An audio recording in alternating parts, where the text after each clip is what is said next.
Good evening. We're going to try to make a little recording out on the balcony here at the main building of the monastery. It's been sweltering well into the 20s, the temperature here, which would be somewhere close to 80 degrees American style. And for us, that's sweltering, very hot. And since it's very hot, I'm going to talk about a hot topic. I've been asked by a number of people, a whole group of evangelical Protestants scientists, including one from our local Trinity Western University, which is actually a Calvinist type university, fundamentalist.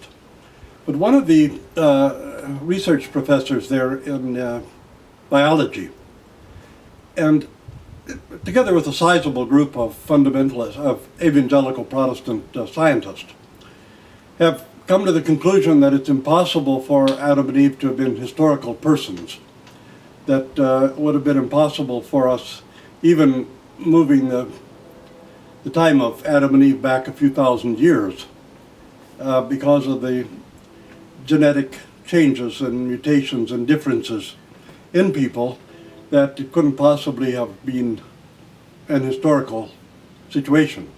Now, I'm not going to criticize them on that judgment or say one way or the other, but it does give an opportunity to take a look at a difference between Western Christianity and Orthodox Christianity.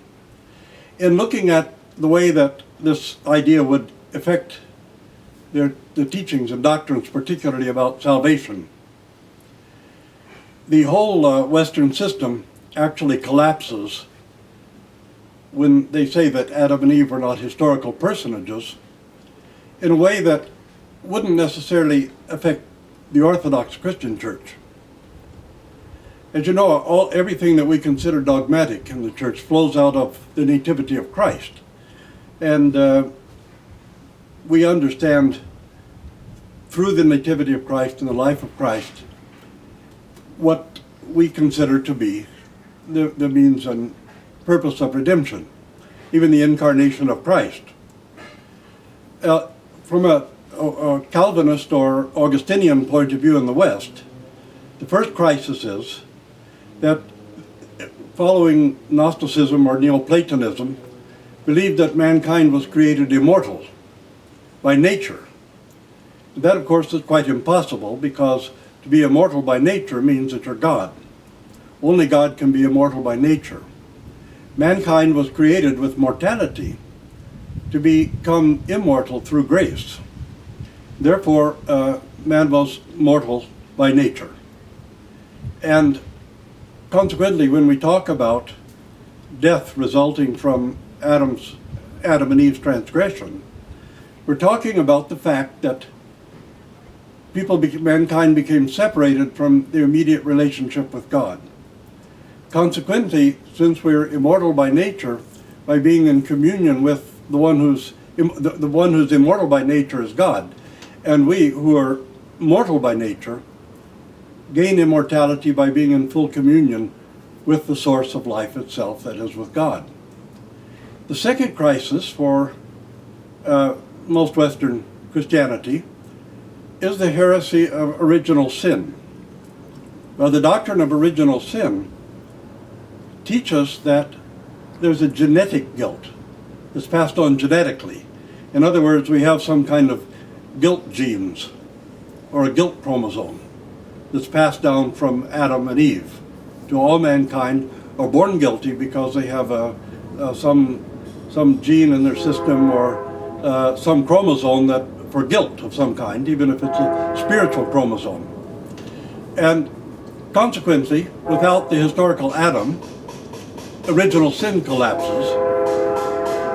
And when the doctrine of original sin collapses, we see a collapse in the Western concept of what redemption is. Now, one of the problems that we have is with this Western idea is that part of their understanding of why Christ was incarnate was to pay man's death penalty, which he inherited from Adam, and to heal man from the guilt of original sin. So if Adam isn't a historical person for them, then the quandary of the meaning of death is overwhelming to their whole system. And the fact that there is no such thing as original guilt or the doctrine of original sin, then this also helps collapse their entire system. So the idea that, well, I'll pause while the train whistle's going off at the nearby tracks so you can hear me better. But don't stop it. Don't stop it. The idea that Christ was a vicarious sacrifice to pay a just death penalty and satisfy God because of his anger toward mankind, or some kind of immutable cosmic law of justice which God himself is subject to, totally collapses in the absence of an historical Adam and Eve. Now we would be inclined, I think most Orthodox Christians, or at least many, understand a literal Adam and Eve, although some of the early fathers in the Alexandrian church took that as an allegory. But anyway, most of us, our people, understand a historical Adam and Eve somewhere along the line.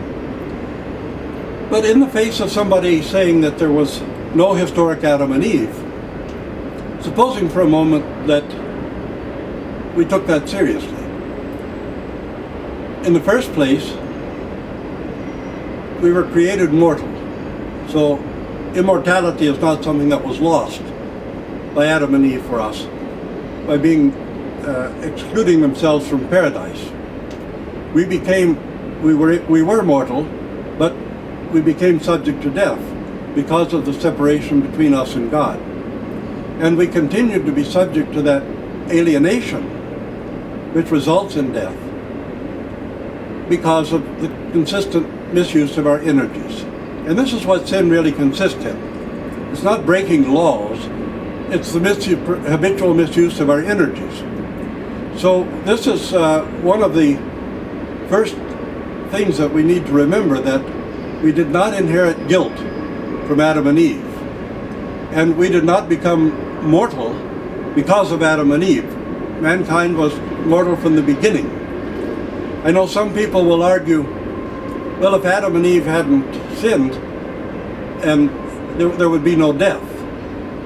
So there couldn't have been dinosaurs before Adam and Eve, before mankind, because dinosaurs died. And I've often wondered why people think that God would have made dinosaurs immortal by grace. Of course they died. They weren't created in the image and likeness of God. And consequently, they were simply mortal with no expectation of becoming immortal by grace. There's no reason to think that lizards, buzzards, robins, worms, or any of these things were ever immortal by grace. They were simply mortal, but mankind in the image and likeness of God could be immortal by grace, not by nature. Secondly, the scripture is quite clear that no one can inherit the guilt of anyone else. This is refuted by so many verses of scripture. The mistranslation of Romans, I think it's 5:12, they base this idea of original sin from the New Testament. It's the only verse that's given, really. But they've completely mistranslated and misinterpreted it. And this isn't the object of our discussion today. But there's no original sin to be delivered from. The ancestral sin is simply coming out of direct communion with God. And the fall of mankind is the fall into egotism, self-centeredness, self-love, and the propensity for accepting a counterfeit instead of what is real. And that's really what temptation is all about. We have God's gifts, but we accept a counterfeit for what's been given to us in place of the real thing.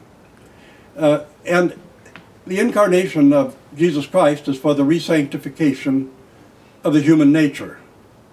And as Apostle Paul says, man was, through fear of death, we were held in bondage for all of our lifetime by him who had the power of death, namely the evil one. And this is why the end of the Lord's Prayer, it says, deliver us from the evil one. It never said deliver us from evil.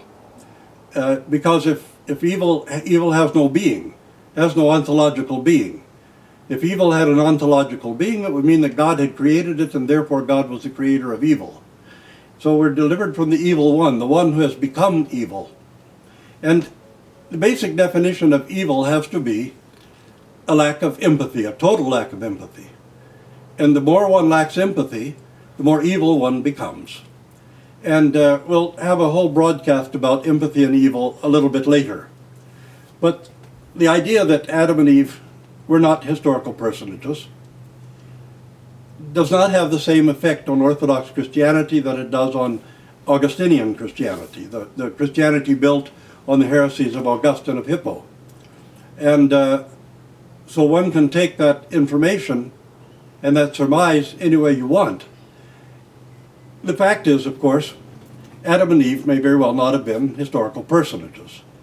And I know this poses a quandary for some people, and I realize that some people will get almost hysterical when they hear it. But the science of genetics, neurobiology, and biology tell us that, first of all, mankind did not originate completely from the same species. That we have 4 to 5% of Neanderthal genome. For all of us who are outside of Africa. You know that modern man came out of Africa. When he came out of Africa, he found the Neanderthals and Denisovans already existing. They had come through a different process of evolution, but come to nearly the same conclusion. So when modern man came out of Africa, there was an intermarriage, or we shouldn't call it marriage, I suppose. Probably Neanderthals carried away some modern human beings or Cro-Magnons as slaves. And people in Africa, who remained in Africa, have no elements of the Neanderthal gene. They're completely free of Neanderthal genes. So this tells us right away that they're two completely separate species of human beings, and that at some point, at least some of them interbred enough that the genome, part of the genome from the Neanderthals was passed down in modern humans. So this, this quandary that's raised has a more serious effect on Western Christianity than it does on Orthodoxy, because we have a completely different understanding of the work of Christ in our redemption and what the purpose of it was. And we understand that salvation is a work of the co-suffering love of God with mankind, whereas the Western concept of salvation itself is violent and generates violence. It makes God the supreme child abuser, unable to forgive mankind without the torturous death of his own son. And this already changes our complete understanding of God and changes our complete understanding of humanity. When the theorists in the West came up with the rather ludicrous notion that mankind is born evil or totally depraved, and that all mankind are depraved and totally evil, unless they're, in the 1800s, this idea of being born again through an emotional experience developed. It was unknown before, I think, the 1800s. But anyway, this idea of man being totally depraved and worthy of death is a doctrine that leads to violence and creates and causes violence.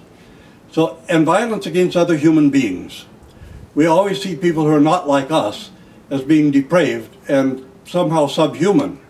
That's how slavery was justified, and it was justified to put Africans into slavery because they were the most different, and therefore they were totally depraved and worthy only of slavery and bondage.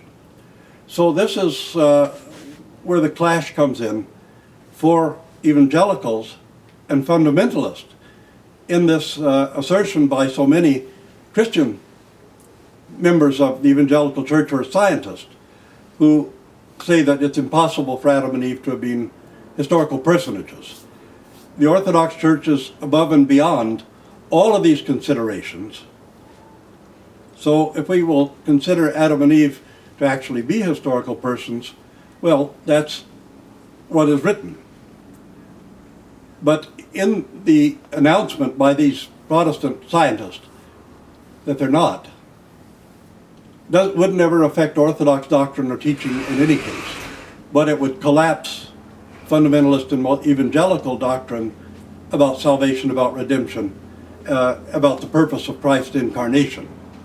So you see, Orthodoxy has so many times already built into the system a response to all of these challenges, and really has a strength and a universality that arises above all of these questions. And this is one of the great marvelous things about the beauty and the light of the Orthodox faith. Not necessarily the way Orthodox Christians practice their faith, but the Orthodox faith itself. I welcome questions and comments. We'll certainly answer the questions that are raised. So thank you and God bless you. Thanks for joining us.